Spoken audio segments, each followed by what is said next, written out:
Selamat siang Bapak Ibu yang saya kasih dalam Tuhan. Selamat memasuki bulan yang baru ya, bulan Maret. Minggu pertama kita boleh masuk di dalam rumah Tuhan. Saudara sekalian, tema kita pada hari ini yaitu Be the Light and Impactful.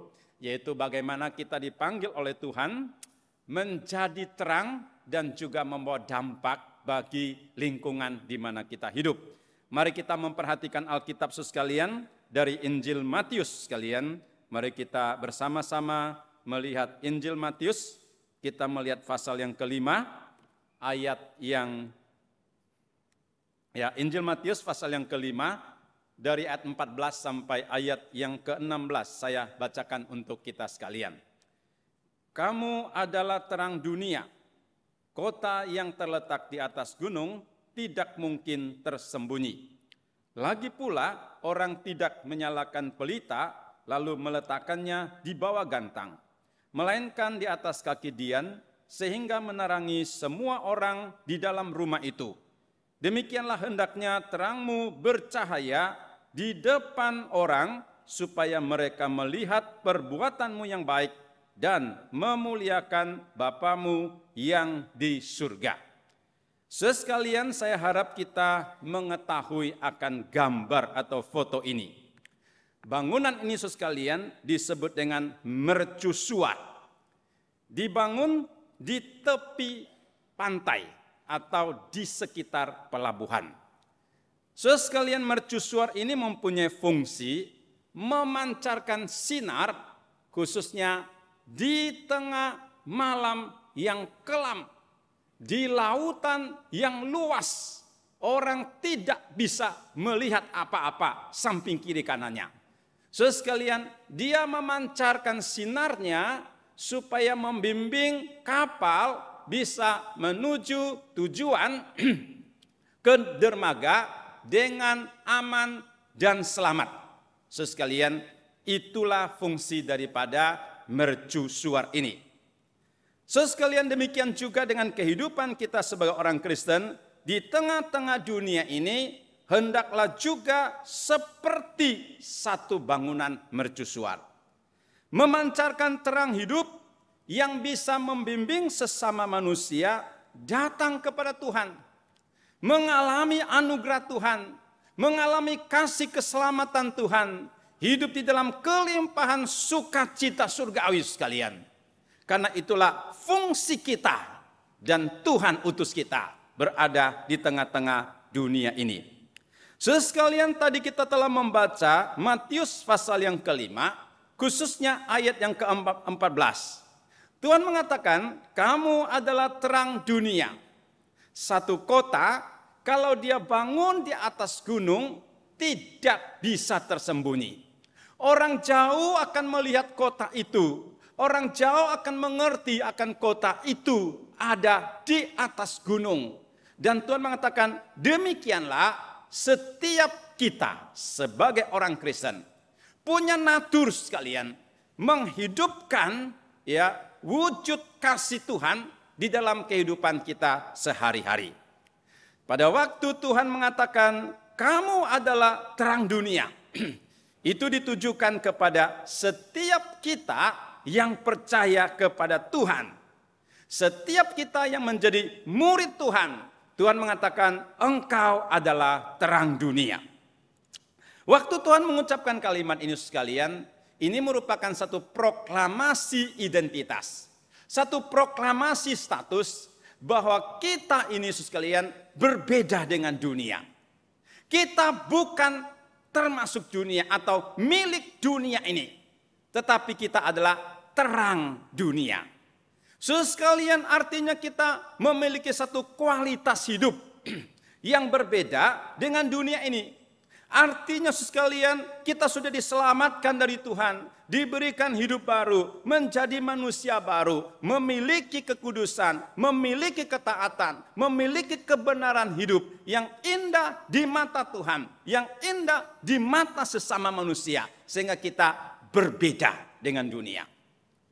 Sekarang kita memakai istilah dunia itu menunjukkan sekalian kehidupan duniawi atau kehidupan kegelapan. yang membutuhkan kehadiran terang untuk menuntun seperti mercusuar itu supaya kembali kepada terang itu. Saudara sekalian, waktu Yesus mengatakan kamu adalah terang dunia, juga mempunyai maksud sekalian, itu adalah satu amanat. Itu adalah satu panggilan Tuhan kepada kita supaya menjadi terang bagi dunia ini. Ada beberapa hal yang bisa kita lakukan sekalian. Sebagai panggilan Tuhan, sebagai amanat Tuhan bagi kita menjadi terang dunia ini. Pertama sekalian, kita dipanggil untuk memberitakan terang keselamatan. Terang hidup baru yang Tuhan sudah berikan kepada kita. Seorang Kristen yang sehat rohani, seorang Kristen yang bertumbuh di dalam rohani, maka dia pasti memiliki satu kerinduan, memiliki satu semangat, bahkan dikatakan roh yang menyala-nyala untuk memberitakan Injil.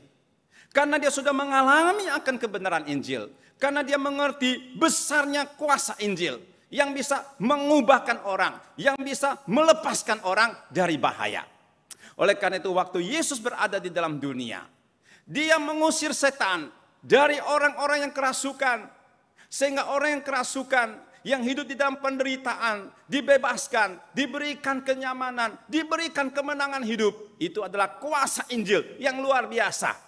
Waktu Yesus berada di dalam dunia, dia menyembuhkan orang yang buta, orang timpang berjalan, air menjadi anggur sekalian. Betapa besar kuasa Injil itu, betapa berharga kuasa Injil itu, berapa besar bernilai keselamatan yang Tuhan berikan kepada kita di dalam Yesus Kristus.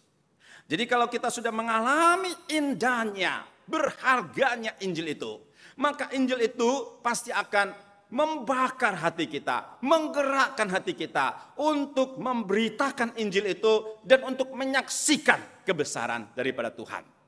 Saudara sekalian, hati Tuhan supaya setiap orang percaya diselamatkan. Itu adalah keinginan hati Allah Bapa yang paling dalam. Supaya setiap ciptaan Tuhan, setiap jiwa berharga di mata Tuhan. Sampai dia mau datang ke dalam dunia ini, mati berkorban bagi kita. Saudara sekalian, hati Tuhan itu juga bergelora untuk menyelamatkan, membawa setiap jiwa yang ada di dalam dunia kembali ke dalam pangkuan kasih-Nya. Dan setiap anak Tuhan yang menjadi milik Tuhan juga seharusnya mempunyai hati kerinduan Bapa untuk memberitakan Injil ini dengan segenap hati. Itulah pengalaman Rasul Paulus. Sebelum dia bertobat dan percaya Tuhan, namanya Saulus. Dia penantang Kristus. Dia memasukkan orang-orang ke dalam penjara. Dia menganiaya, bahkan dia mengusulkan supaya orang Kristen itu dibunuh dan ditekan dengan keras. Saudara sekalian, hatinya yang begitu gelap, keras dan penuh kebencian. Pada waktu dia bertemu dengan Yesus yang penuh dengan kasih, terang yang sejati, mengubah hidupnya, menyelamatkan dia. Maka hidupnya berbalik menjadi 180 derajat, berbalik untuk hidup dan mati bagi Tuhan. Hati Paulus sekalian berkobar-kobar memberitakan Injil atau memancarkan terang Injil keselamatan Tuhan karena dia benar-benar sudah mengalaminya. Menjadi satu ukuran rohani bagi kita hari ini sekalian. Adakah satu kerinduan yang besar di dalam diri kita memancarkan terang Injil, kebenaran Injil di dalam hidup kita ini sekalian. Karena kita sudah mengalami akan keselamatan itu, maka secara natur kita ini memberitakannya. So sekalian, hal yang kedua, kita menjadi terang bagi dunia ini, yaitu kita memperlihatkan satu pola hidup yang saleh, memperlihatkan satu pola hidup yang takut Tuhan, satu pola hidup yang diajarkan oleh Tuhan kepada sesama manusia ini. Saudara sekalian, orang Kristen masih hidup di dalam dunia, tetapi orang Kristen tidak mengikuti arus dunia. Orang Kristen hidup di dalam dunia, orang Kristen bukan milik dari dunia ini. Tetapi kita mempunyai prinsip yang teguh, memegang kebenaran firman Tuhan, membangun satu kehidupan yang disebut saleh, yang disebut indah di mata Tuhan, yang bisa menjadi contoh teladan bagi masyarakat. Sehingga di mana kita hadir, kita menghadirkan damai sejahtera, kita hadir menghadirkan keadilan, kita hadir menghadirkan sukacita. Teruskan, karena kita mempunyai suatu kehidupan yang telah dibentuk oleh firman Tuhan, menjadi pribadi yang takut Tuhan dan pribadi yang menjalankan kebenaran firman Tuhan. Kalau kita membaca kitab Perjanjian Lama, sekalian, ada seorang yang bernama Daniel, sekalian. Dia adalah orang Yahudi, tetapi dibuang, ditawan oleh bangsa lain, dan dia harus tinggal di negara asing, sekalian. Tetapi karena hatinya cinta Tuhan, hidup saleh, menaati firman Tuhan, Tuhan menyertai dia luar biasa. Saudara sekalian, Daniel dikatakan tidak mencemarkan diri dengan dosa-dosa yang ada di sekelilingnya. Termasuk dia tidak menyembah patung-patung berhala. Dia tidak menyembah patung raja yang diharuskan raja itu menyembah. Saudara sekalian, dia berani mempertaruhkan nyawanya untuk Tuhan dan kebenaran Tuhan. Dia membatasi makanannya supaya tidak tercemar oleh segala bentuk penyembahan berhala. Tentunya segala pola hidup dunia, sekalian, dia jauhkan. Sehingga dia bisa menjadi bintang yang cemerlang di tengah-tengah kehidupan dunia ini. Saudara, di manakah engkau berada pada hari ini? Di rumah, di kantor, di masyarakat, apakah kita menghadirkan satu kehidupan yang taat Tuhan, yang saleh, sehingga bisa menjadi contoh teladan bagi sesama? Itu namanya kita hadir menjadi terang bagi sesama. Di dalam kehidupan masyarakat hari ini, sekalian, kita tidak terlepas dari berbagai pencobaan-pencobaan hidup, sekalian. Pencobaan karena masalah uang, sekalian. Godaan yang begitu besar yang ada di sekeliling kita. Pencobaan karena relasi antara pria wanita, sekalian.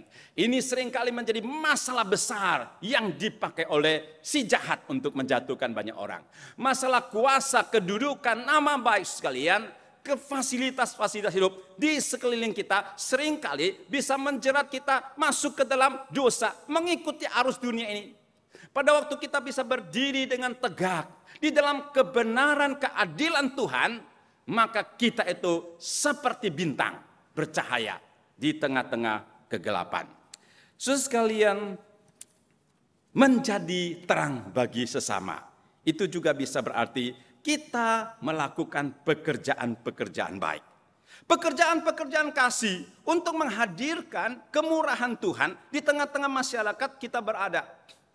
Ayat ke-16 tadi Alkitab mengatakan, hendaklah terangmu bercahaya di depan orang, ya, supaya mereka melihat perbuatanmu yang baik. Mereka memuliakan Allah. Saudara di mana hadir, saudara melakukan perbuatan kasih, membantu sesama. Artinya orang bisa melihat Allah hadir di situ. Kasih Allah ada di situ. Mereka memuliakan Tuhan melalui tindakan perbuatan kita. Saudara sekalian, memang perbuatan itu tidak dapat menyelamatkan kita. Sekali lagi, perbuatan baik tidak dapat menyelamatkan kita. Yang bisa menyelamatkan kita adalah karya Kristus di kayu salib, dan kita terima dengan iman. Tetapi saudara sekalian, perbuatan baik itu pasti menjadi satu tanda bahwa kita itu sudah pernah diselamatkan oleh Tuhan. Saudara sekalian, karena kita sudah mengalami anugerah keselamatan kebaikan dari Tuhan, maka kita itu bisa mewujudkan kebaikan kasih Tuhan melalui perbuatan baik, melalui kepedulian kita kepada sesama. Saya membaca satu artikel, sekalian. Dikatakan di daratan Tiongkok ada seorang bapak yang agak berusia. Dan dia adalah pekerja dari pendayung, kalau di sini mungkin kayak becak gitu ya. Jadi kendaraan beroda 3 membawa barang dari satu tempat ke tempat lain sekalian, dan dia mendapatkan upah daripada pekerjaannya ini. Pada satu kali dia sedang mendayung, dia punya sepeda roda 3 itu. Sekalian, dia melihat seorang anak sedang mencari sesuatu di tong sampah, Sekalian, dia merasa heran kenapa anak kecil itu mencari sesuatu di tong sampah. Tapi dia tidak sempat turun, dia lewatin. Hari kedua dia ketemu, hari ketiga dia ketemu lagi sekalian. Dia menjadi penasaran. Dia turun, dia bilang, "Hai anak, kenapa kamu cari sesuatu di sini? Apa yang kamu cari?" Anak itu bilang, "Pak, saya cari makanan sisa, sayur sisa. Saya kumpul," katanya, "saya bawa pulang, makan bersama-sama." Wah, bapak itu kaget. Dia bilang, "Rumah kamu di mana?" "Saya tidak punya rumah. Saya adalah anak yatim. Dan di tempat panti asuhan masih ada teman-teman saya. Mereka kurang makan. Mereka menantikan saya bawa makanan ini pulang." Wah, si bapak itu kaget juga. "Apa benar katamu begini?" "Benar. Kalau benar, saya ikut kamu. Tempat kamu, pergi ke tempat kamu. Lihat benar atau tidak." "Iya," dia bilang, "boleh." Dia ikutin anak itu sekalian. Jalan. Benar. Sampai ke tempat asuhan. Banyak anak-anak yang sambut. Ini yang satu itu pulang sekalian. Setelah itu mereka duduk bersama, mengeluarkan makanan itu sekalian yang tadi diambil di tong sampah itu. Mereka makan bersama dengan senang dan semangat karena di situ kurang makanan.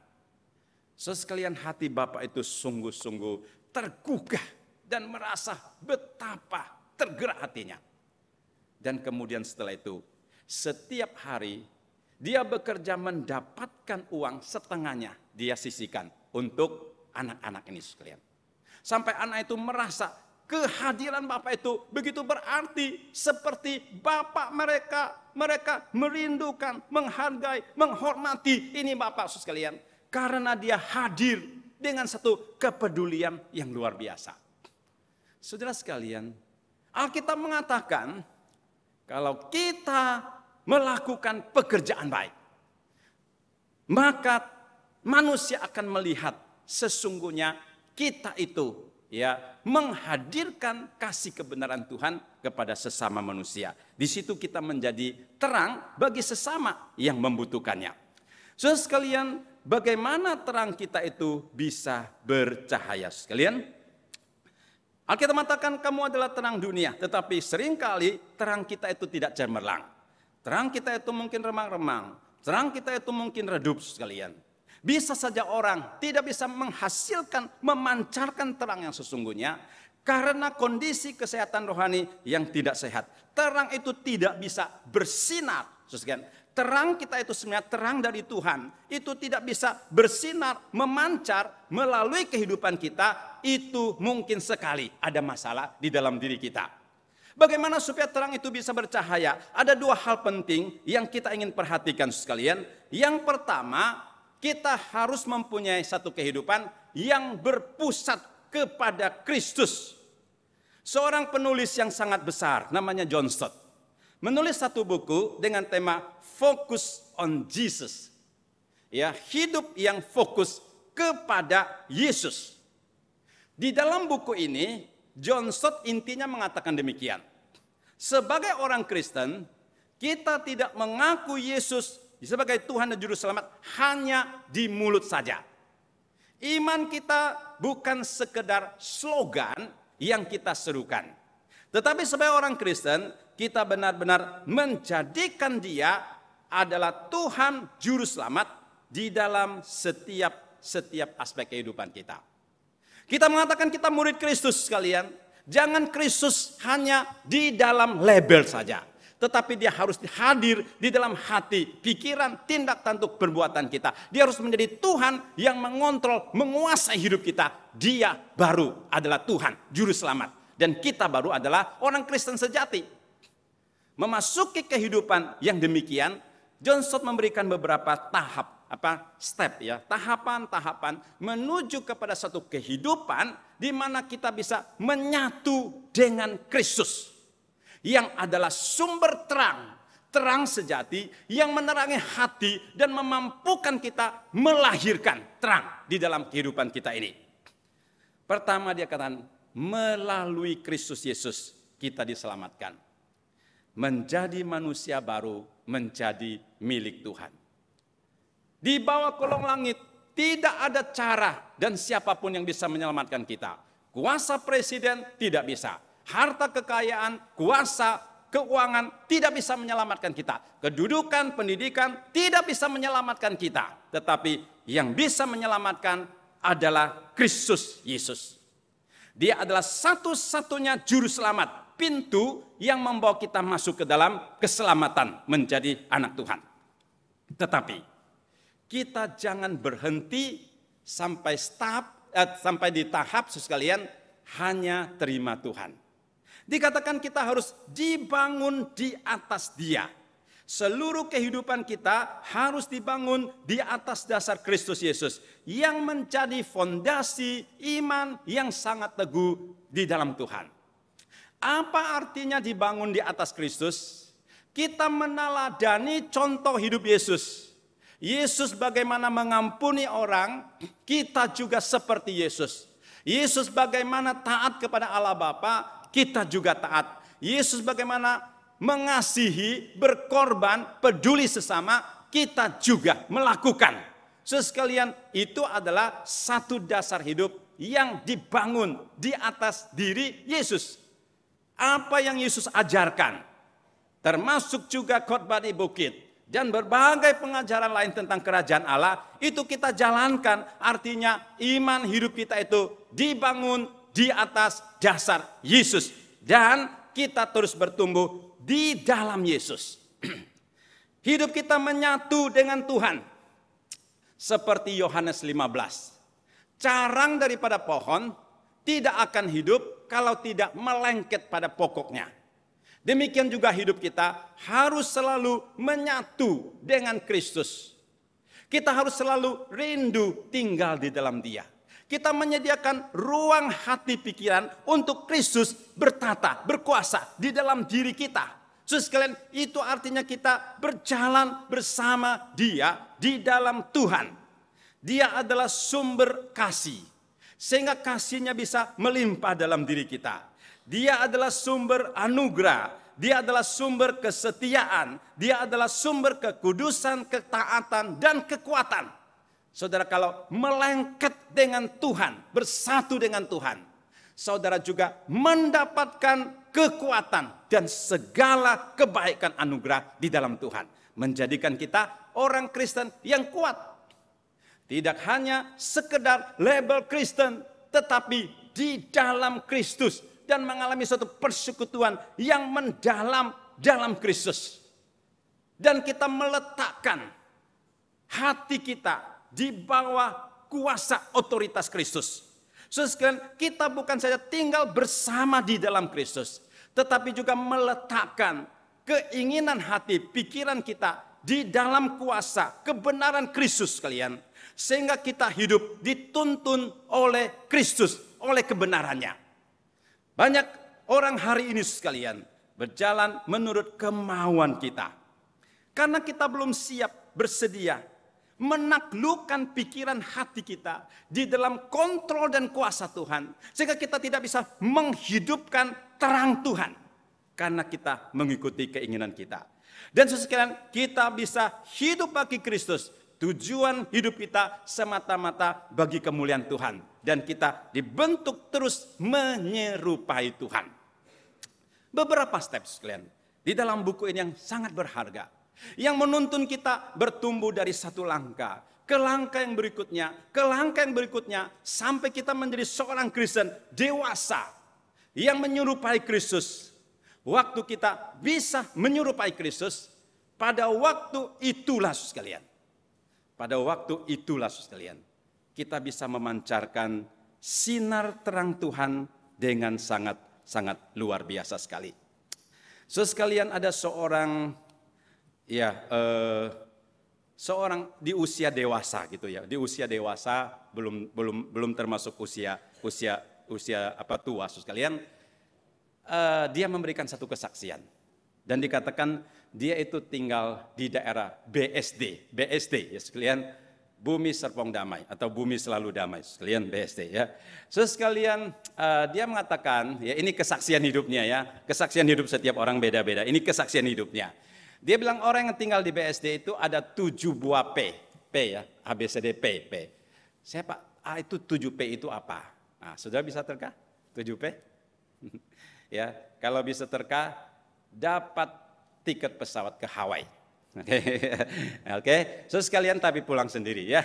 So sekalian 7P apa? Pergi pagi, pulang petang, pendapatan pas-pasan. 7P ya. Mau hafal?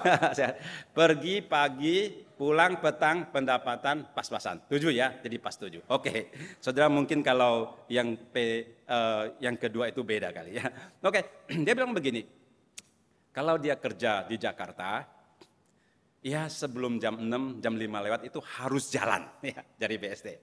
Kalau terlambat agak siangan dikit katanya, sampai ke kantor ini dikasih P1 lagi, peringatan 1, jadi 8P gitu ya.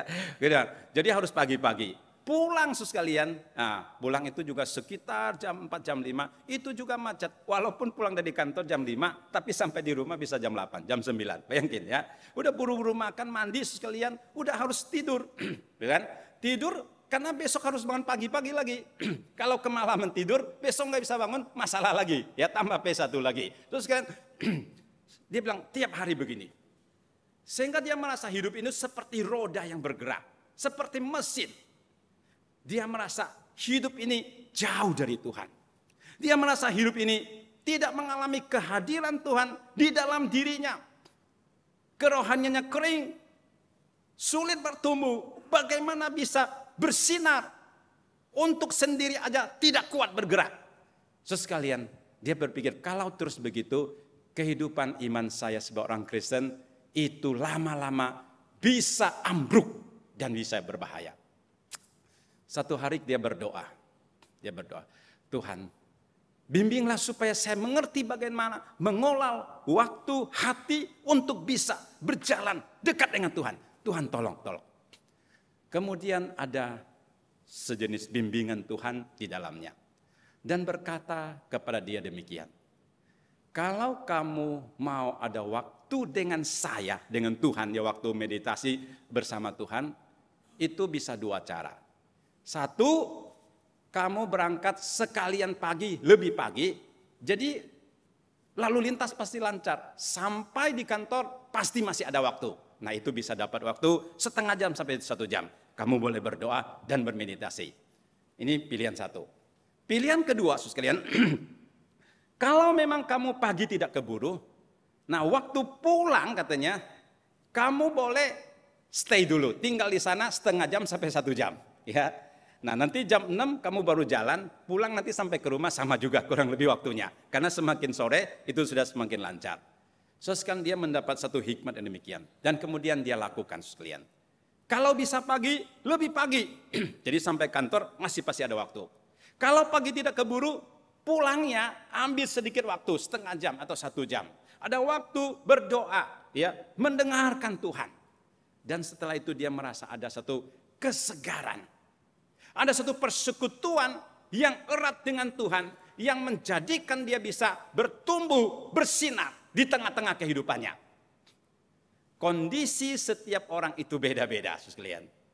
Ya, kondisi orang beda, tetapi intinya sama. Kita harus bisa menggunakan waktu, menyediakan hati di dalam setiap kesibukan kita setiap hari. Ada waktu datang kepada Tuhan. Sehingga Martin Luther pernah mengatakan satu kalimat yang begitu luar biasa. Di dalam 1 hari, kalau saya tidak berdoa 2 jam sampai 3 jam, saya tidak punya kekuatan melakukan tugas-tugas yang berat di dalam diri saya. Semakin banyak pekerjaan, maka dia harus semakin banyak berdoa dekat kepada Tuhan. Baru dia bisa mengerti isi hati Tuhan, memancarkan kemuliaan Tuhan ataupun bersinar di dalam kehidupan mereka. Kadang sekalian, semakin banyaknya beban dan tugas, kita bukan menghasilkan terang yang membawa berkat bagi sesama. Tetapi kita seringkali, saudara sekalian, bisa terbelenggu oleh emosi dan bisa menjadi batu sandungan bagi sesama. Sehingga menurut John Stott sekalian, kita harus mengalami hidup yang dekat, bergaul dengan Tuhan, memampukan kita itu bisa bersinar. Poin yang kedua, saudara sekalian, supaya kita bisa bersinar, maka itu perlu namanya transformasi hati mengenakan karakter Kristus. Satu buku, Renovation of the Heart, oleh Dallas Willard sekalian. Dia mengatakan sekalian, inti dari buku itu mengatakan, setiap orang Kristen yang mau mengalami pertumbuhan harus mengalami pembaharuan, transformasi hati, pikiran, kehendak yang terus-menerus dibenarkan, disucikan di dalam Kristus dan menjadi semakin serupa dengan Tuhan. Karena kita manusia ini sekalian, itu dikatakan sudah jatuh ke dalam dosa. Bahkan kita punya kecenderungan dikatakan melakukan kejahatan atau dosa-dosa yang disebut dengan radikal. Maka kita melihat di masyarakat ada mutilasi. Manusia ini dipotong-potong sekalian. Dimasukkan ke dalam koper. Ada juga yang dicor, ya mungkin dia tukang kali, cor sekalian ke dalam sekalian, ditanam sekalian di kebun-kebun. Sekalian itu namanya kejahatan yang radikal. Itu namanya dosa yang ekstrim. Karena apa sekalian? Karena hati dan pikiran manusia yang sudah berada di dalam kegelapan. Nah, hati dan pikiran ini harus terus dibersihkan, dipoles, disempurnakan di dalam kebenaran dan di dalam kasih daripada Tuhan. Termasuk juga kita orang Kristen. Maka kita harus mengalami satu proses ya namanya transformasi hati, transformasi hidup yang dikerjakan oleh Allah melalui Roh Kudus, melalui ibadah seperti sekarang, melalui kita berdoa, mengaku dosa, melalui kesempatan-kesempatan kita membaca firman Tuhan, melayani Tuhan. Ini adalah satu proses yang menjadikan hidup kita, hati kita semakin dipulihkan. Setelah hati, pikiran, hidup kita dipulihkan, maka baru kita bisa memancarkan sinar Tuhan. Sinar Tuhan itu tidak datang secara ajaib dari langit. Tetapi sinar terang Tuhan memancar melalui kita kepada lingkungan kita. Dan sinar itu adalah bercahaya melalui diri kita, karakter, pikiran kita baru bisa berpengaruh. Sekalian buku itu mengatakan demikian. Kita harus mengalami satu renovasi batin. Renovasi internal di dalam hidup kita baru bisa menghasilkan apa yang disebut dengan karakter perbuatan yang indah di luar. Hari ini kita bisa mengatakan sesuatu yang indah. Karena di dalam hati dan pikiran kita ada konsep, ada pengertian tentang kebenaran dan keindahan. Jadi kata-kata itu mewakili isi hati dan pikiran kita. Kita bisa melakukan suatu kebaikan, menjadi berkat kesaksian bagi banyak orang, merupakan kemuliaan bagi Tuhan. Karena di dalam hati kita diubahkan oleh Tuhan, dikontrol oleh firman Tuhan, sehingga dari hati yang sudah diubahkan menghasilkan perbuatan yang baik dan menghasilkan karakter yang baik. Jadi dari in lalu baru ke out, saudara sekalian, menghasilkan satu hidup yang baru. Nah, saudara sekalian, itu dikatakan intinya buku demikian. Saudara kalau pernah ke Sentul sekalian, ada satu panti rehab namanya Breakthrough. Ya, Breakthrough ini sekalian adalah satu panti yang membantu orang-orang kena narkoba. Jadi ada orang Kristen yang punya kenalan atau apa yang terjerumus ke dalam narkoba itu boleh dibawa. Di sana dia punya satu sistem ya untuk membantu menangani orang-orang demikian. Sekalian, kenapa ada panti rehab ini sekalian? Nah, rupanya ada seorang yang sebelumnya itu kena masalah ini juga. Tetapi dia ditolong oleh Tuhan, ditolong oleh orang Kristen. Kemudian dia diubahkan Tuhan. Hatinya diubahkan oleh Tuhan. Setelah diubahkan Tuhan, dia menghasilkan kehidupan, terang saksi bagi Tuhan. Setelah dia diubahkan Tuhan, dia juga punya beban untuk membantu mereka-mereka yang ada di dalam kegelapan. Maka dia buka pantini untuk membawa mereka kepada Tuhan. Yang sebenarnya dia sendiri juga adalah orang yang bobrok seperti itu. Tetapi karena hatinya, karena pikirannya diubahkan Tuhan. Sehingga dia menjadi baru. Dia bisa melakukan sesuatu yang berbeda dengan sebelumnya. Bisa membantu banyak orang lain. Karena dari dalam dirinya sudah diubahkan, menghasilkan buah yang bisa lihat, disaksikan oleh orang lain. Hari ini, kalau hidup kita mau impactful, mau berdampak, berpengaruh sekalian. Apakah dalam keluarga, di kantor, di masyarakat. Itu harus dari renovasi. Dari hati kita.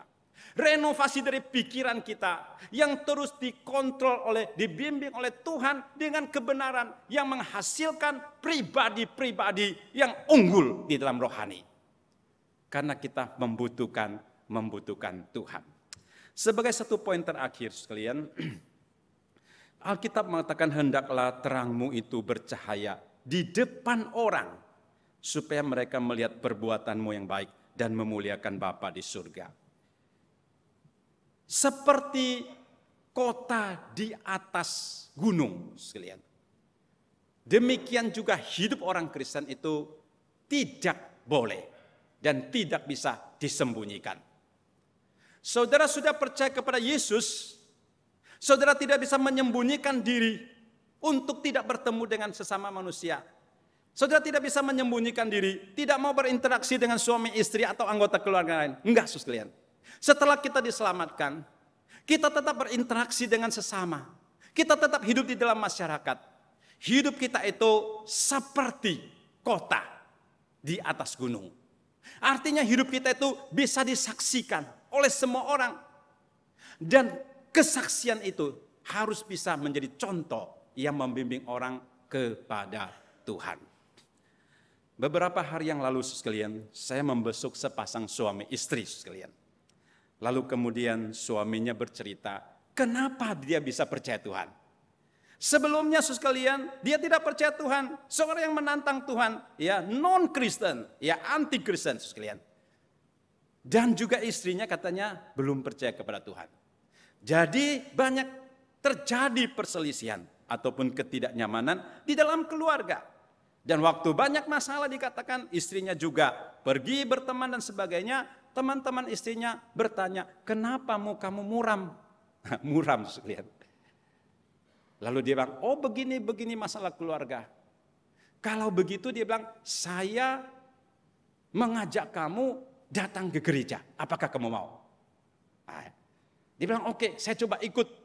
Mungkin bisa menjadi solusi untuk masalah kamu. Dia ikut sekalian. Ya ceritanya kemudian dia percaya Tuhan katanya. Istrinya percaya Tuhan. Setelah percaya Tuhan sekalian, ada kelakuan atau penampilan hidup yang berbeda. Lebih lapang dada, lebih sabar, bisa menerima keadaan apa adanya sekalian. Nah suaminya mengatakan, dia jadi heran. Kenapa ini istri yang susah diubah bisa menjadi berubah. Dia ingin tahu, di balik dari gereja itu ada apa, sehingga kamu itu bisa berubah. Bagi dia cerita tentang Kristen, dia tidak bisa terima, maksudnya dia tidak siap terima hanya dengan perkataan. Tetapi karena dia melihat perbuatan, tingkah yang berubah, sekalian. Dia bilang, saya mau tahu apa sebenarnya di balik itu, sekalian. Akhirnya dia juga datang. Ya singkat cerita, akhirnya dia sudah percaya. Dan seisi keluarga percaya. Dan dia mengalami anugerah Tuhan yang luar biasa sekalian. Karena apa? Karena terang itu bercahaya di dalam keluarga. Perbuatan baik, tingkah laku yang indah. Itu bisa melunakkan hati orang. Membawa mereka kepada Tuhan. Sebagai proyek ketaatan, dua hal sekalian. Saya berharap kita membawa pulang dua poin hal ini sekalian menjadi bagian di dalam seluruh renungan kita hari ini sekalian yang bisa kita implementasikan. Satu sekalian, Mari kita mengevaluasi relasi kita pribadi dengan Kristus. Adakah kita masih mempunyai kerinduan yang besar untuk beribadah, berdoa, mengaku dosa, dan selalu tinggal di dalam Kristus? Kalau saudara mempunyai kerinduan yang tinggi, itu berarti sekalian saudara sedang berada dalam track rohani yang sehat, di mana kita bisa terus serupa dengan Tuhan. Yang kedua, sekalian, membuat satu komitmen praktis, melakukan satu perbuatan baik. Yang saya sebut, saya kasih nama gerakan 3S. Gerakan 3S ya, yaitu salam, sapa, dan senyum. Oke, gerakan 3S, salam, sapa, senyum. Nanti saya salam di luar, kalau tidak bisa hafal tidak boleh pulang sekalian. Oke, kita sebut gerakan 3S ya. Kita ngomong sama-sama 3S itu salam, sapa, senyum ya. 1, 2, 3. Salam, sapa, senyum. Ya, senyum kepada kiri kanan kamu coba. Bisa senyum? Oke ya. Saudara senyum sekalian itu memberikan pengharapan ya, memberikan damai sejahtera bagi sesama. Saudara menyapa orang sekalian, itu satu tanda persahabatan yang penting, sekalian. Saudara memberikan salam, ucapan selamat, itu adalah salam berkat. Saudara ucapkan dengan sungguh-sungguh. Sekalian, itu sudah menjadi terang yang sangat praktis, yang sangat penting, yang sangat implikatif di dalam kehidupan kita. Atau saudara mempunyai kegerakan doa untuk satu orang, dua orang di dalam keluarga kita, secara khusus kita doakan. Di dalam rangkaian gerakan Cornelius juga sekalian, dalam 1 tahun ini kita rindu supaya bisa bawa 1 jiwa kepada Tuhan mulai sekarang. Sekalian, tanpa doa yang sungguh-sungguh, hati orang itu terlalu keras untuk kita bawa kepada Tuhan. Tetapi dengan doa dan kuasa Roh Kudus, hati yang keras itu bisa dilunakkan untuk datang kepada Tuhan. Gerakan doa untuk sesama kita, untuk anggota keluarga. Itu merupakan satu tindakan rohani, tindakan terang kasih yang luar biasa. Kiranya Tuhan menolong kita, mari kita masuk di dalam doa.